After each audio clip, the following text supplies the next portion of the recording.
We're talking track and field today, heading down to Southern Connecticut State, where we're joined by one of the best throwers, not only in the NE10, but in the East region. I guess statistically the best thrower in the East region right now. Belle Smith joins us. Belle, congratulations on your career, I guess, so far, but also your success this season. Thank you so much. What's going right for you? Um, Everything's going right. The school, my choices that I picked to come here, how I compete, everything. There's nothing I can complain about. Let's go back, I guess, to the very beginning, and then we can kind of get to where we are now. Why did you start throwing heavy things? Like, where did this come from? Well, initially, I joined my outdoor season of junior year of high school. I did it just because all my friends were doing it and I had nothing else to do. So I just wanted to do track. And I thought I was going to be a sprinter, even though I knew I was way too slow. So eventually, my coach pointed me over to throwing, which I did do for the outdoor season. I didn't do very well. I was just trying it out. And then in the indoor season of my senior year, I threw shot put and I got to see a lot of competition because we went down to Hill House and there's a lot of good schools that go there outside of our NVL, which was our regional or our conference. So I got to see that girls were really throwing far and I started to take it a little bit more serious in the outdoor season. I always knew that I liked disc a little bit more. So I went with it. And by the end of the season, I went from throwing like 65 feet to 123. So you doubled basically what you were doing. Yeah, it was crazy. Why did you take to it so well? Both, I guess, from a talent standpoint, but also an interest standpoint. Like, what did you like about it? Well, discus to me, I always thought the shot was just too heavy. I wasn't very strong. I never really lifted weights or anything. So without technique and me just trying to push on it, it never went very well. But with discus, it was a bit lighter and I could use my length as an advantage. So that's why I liked it more than everything else. What got you turned on to throwing first and foremost? If you're going into track and you're like, I'm going to be a sprinter, walk me through the conversations that happen to say, like, hey, that spot, that area over there, we think you should go over there. It was the first day of practice in my junior year, and we were doing 200-meter trials.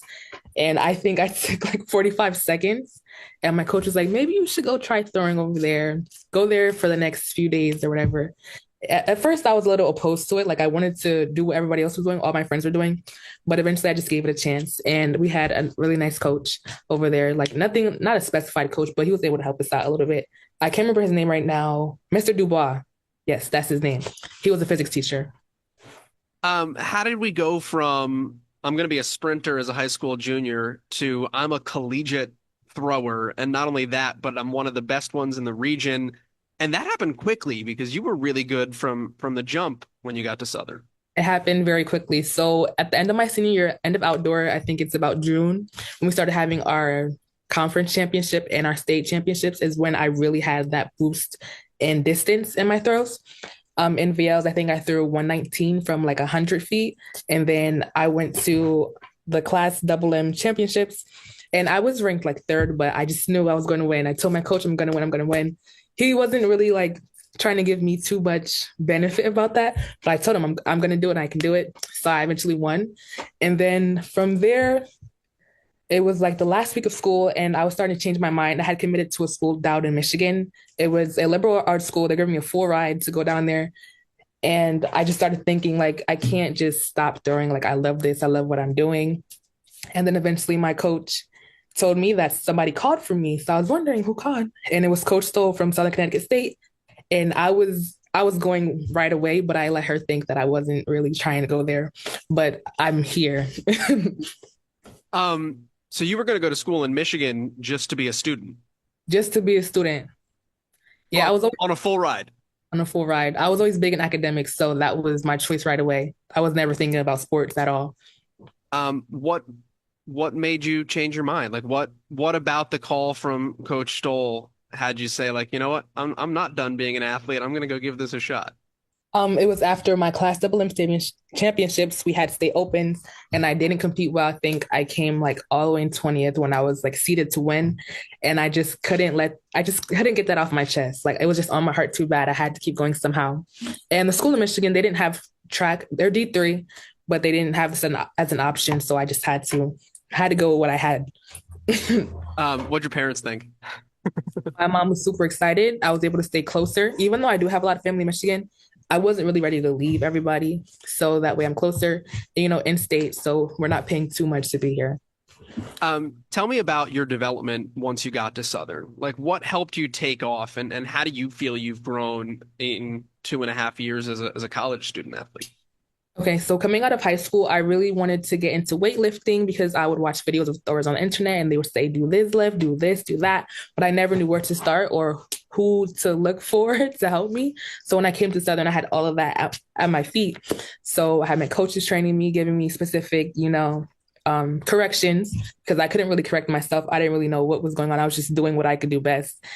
And he gave me a weight program. My strength increased as well as my technique. And from there, I just took it and I ran with it.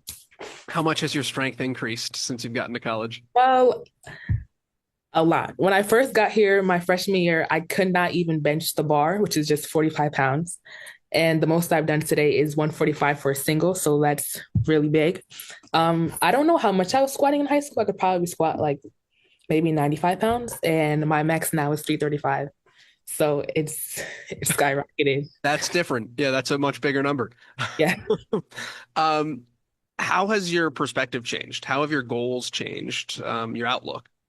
Okay. So I had no idea what I was getting into when coming to Southern and to be a collegiate athlete at that D2. I just I didn't know what to expect. So it was very hard at first. My freshman year was very hard. I did compete well in the indoor season, but the outdoor I kind of fell off. I started to get overwhelmed with school and having to compete and having to and the stress of having to, I was indoor shot put champion, having to come back to another conference meet and try to withhold that standard that I had set for myself. It was just so much pressure. So I had to figure out how to navigate that. I figured that I like online. I figured now that I like online classes. So that helps me out with my schedule, helps me um lowers my stress levels in a sense of school, and I could put more focus into track and field. So I've learned that it's going to take a lot of patience. Of course, everybody comes in and wants to throw far right away, but that's not how things work. It's going to take a lot of trials and errors, fails and successes, losses and wins. I do happen to win a lot, but it was a lot of losses in between there. I still want to win more, but I haven't gotten to that stage yet. But we're Um, working. you've had a lot of success from Southern. Yes, Obviously Cam Belton in very recent years, Jordan Davis, before that. Like, you can do nationally relevant things yes, at Southern Connecticut. yes. Do you have your eyes set on those similar kinds of platforms? Definitely. We're looking at nationals coming up soon. Hopefully, I'm very close. So we're working towards that, working very hard. I just have to stay focused, show up every day, give 100%. That's the hardest part, giving 100% every day because sometimes you don't have it, but you have to do what you can do. You mentioned academics being really big for you as well. What's your major, and what do you want to do? I'm a double major in psychology and business economics. I wanted to study social sciences. I just like to study people. I've always been really good at that, just reading people just naturally. So I want to get a little bit more in depth with that. But all in all, I think I want to work with children. I love children. I don't think I want to be a school teacher. I'm not too sure what it's going to be yet, but I love children. You got a lot of paths and a lot of time in front of you here to still work that all out. But Belle, congratulations on the success to this point. Excited to see where things lead you as we get to the indoor season here for your junior year, and excited to see where things go from there. Thank you so much. Thank you for having me.